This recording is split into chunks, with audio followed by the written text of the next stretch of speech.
I remember staring at my phone, watching the family group chat light up with laughing emojis. My Aunt Patricia had just posted a meme. Trade school equals failure with tools, it said. Below it, her message. So true.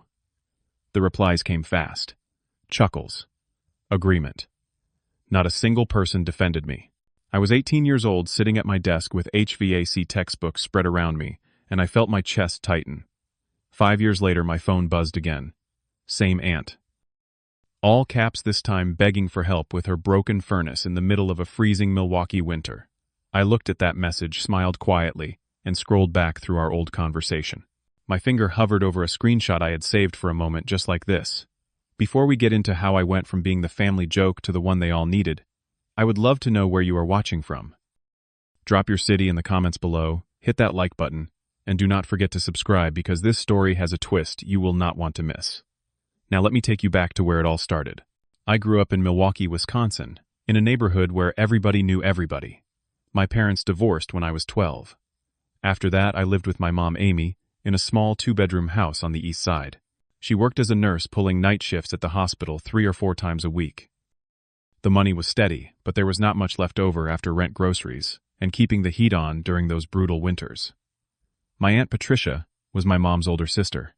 She lived just 3 blocks away, in a house twice the size of ours. She worked as an office manager at a marketing firm, and never let anyone forget she had an MBA from Marquette University. Her husband, Gerald, was an accountant with a firm downtown. They had one son, Justin, who was 3 years older than me. By the time I was in high school, Justin was already in his junior year, studying mechanical engineering at the University of Wisconsin in Madison. Every family gathering revolved around his achievements. Dean's List, internships, research projects. Aunt Patricia made sure everyone knew. When I was 14, I started messing around with broken electronics. It started small. A neighbor's old radio. A busted lamp. I would watch YouTube videos, take things apart, figure out what was wrong, and put them back together. The summer before 9th grade, Mrs. Morrison from next door knocked on our door. Her window air conditioning unit had stopped working, and she asked if I could take a look before she called a repairman. I was nervous, but I said yes. I spent 2 hours in her living room with that machine spread out on a tarp. Turned out the capacitor was fried. I found a replacement part online, installed it, and the unit roared back to life. She handed me $20 and hugged me. I felt 10 feet tall. After that, more neighbors started asking for help. A broken box fan. A space heater that would not turn on. I charged $10 or $15, just enough to feel like I was doing real work. I loved it. There was something satisfying about diagnosing a problem, using my hands, and watching something come back to life. I started researching HVAC as a career. Heating, ventilation, and air conditioning. The reports I read said the same thing over and over. High demand. Good pay. No 4-year degree required. That last part caught my attention. I knew my mom could not afford to send me to a university. I also knew I did not want her drowning in student loan debt for my sake. By my senior year of high school, my GPA was sitting at 3.2. Not Ivy League material, but solid. My guidance counselor kept pushing me toward traditional colleges. You are smart, Leaf, she would say. You could get into a decent school. But I had already made up my mind. Milwaukee Area Technical College offered a 2-year HVAC program. The tuition was $6,000 a year. I could work part-time, pay for it myself, and graduate with an actual skill and 0 debt. When I told my mom, she looked surprised, maybe a little disappointed. She had always imagined me in a cap and gown at some big university. But after I laid out my reasoning, she hugged me and said she trusted me. The hard part was telling the rest of the family. Thanksgiving that year was at Aunt Patricia's house. 15 people crammed into her dining room, my grandparents, uncles, cousins, the whole crew. After we finished eating, everyone sat around talking about plans for the future. Justin was holding court, talking about his senior project, designing some component for a motorcycle engine. He had landed an internship at Harley-Davidson for the following summer. Everyone clapped. Aunt Patricia beamed like he had just won the Nobel Prize. Then someone asked me what I was doing after graduation. The room went quiet. I cleared my throat and said I was enrolling in the HVAC program at MATC. The silence that followed felt like it lasted an hour. Aunt Patricia tilted her head, a confused smile on her face. Trade school, that is what you are doing with your life. My Uncle Bob tried to jump in. HVAC is good money, though. But Aunt Patricia cut him off. Good money, Justin will be making 6 figures as an engineer. Leaf will be crawling around attics in the summer heat. A few people laughed nervously. Gerald, her husband, chimed in. Well, someone has got to fix the AC right. His tone made it clear he did not think much of that someone. Justin looked at me with this fake, sympathetic expression like I was a puppy with a broken leg. I felt my face get hot, but I kept my voice steady. I think it is a smart choice, I said. No debt. Good career. Aunt Patricia shook her head slowly. You are limiting yourself, honey. You are smart enough for college. The rest of the meal dragged on in awkward silence. When we left, my mom hugged me in the car and said she would always be proud of me. I believed her. But I could not shake the feeling that I had just been judged and found lacking by people who were supposed to love me. In August, I started classes at MATC.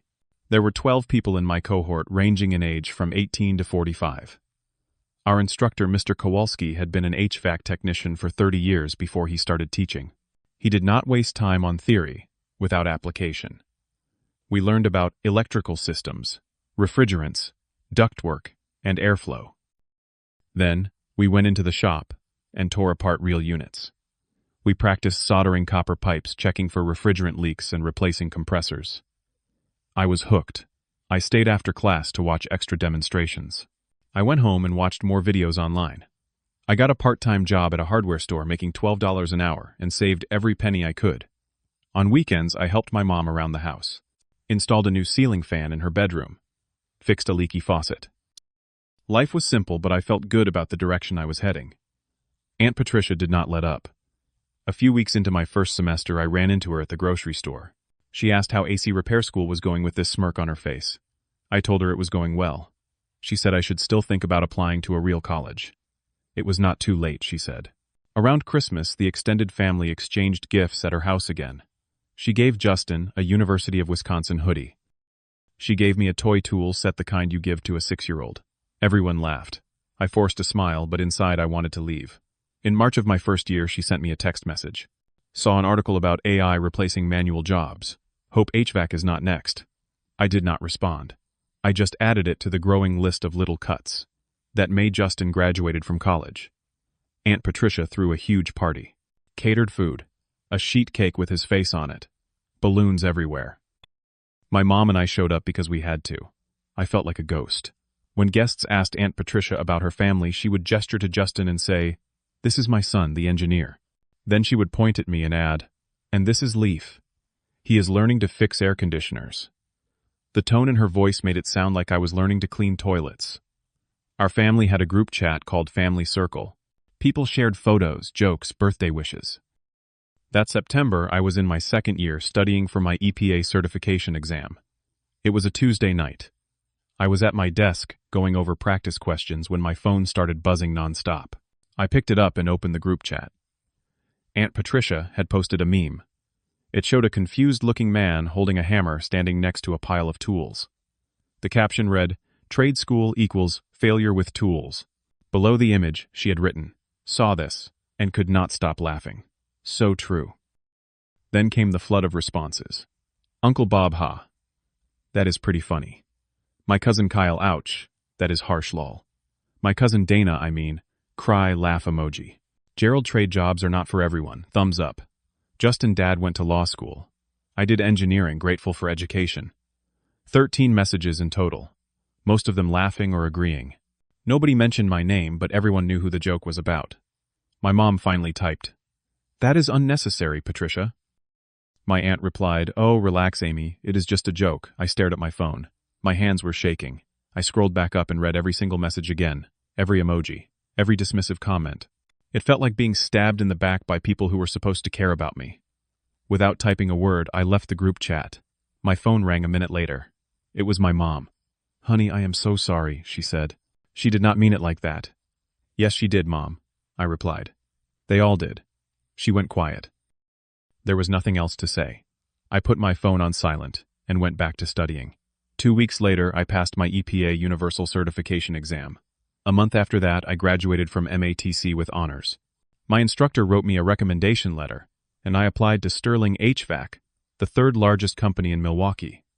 They hired me as an apprentice technician at $18 an hour. I did not go to a single family gathering for the next 8 months.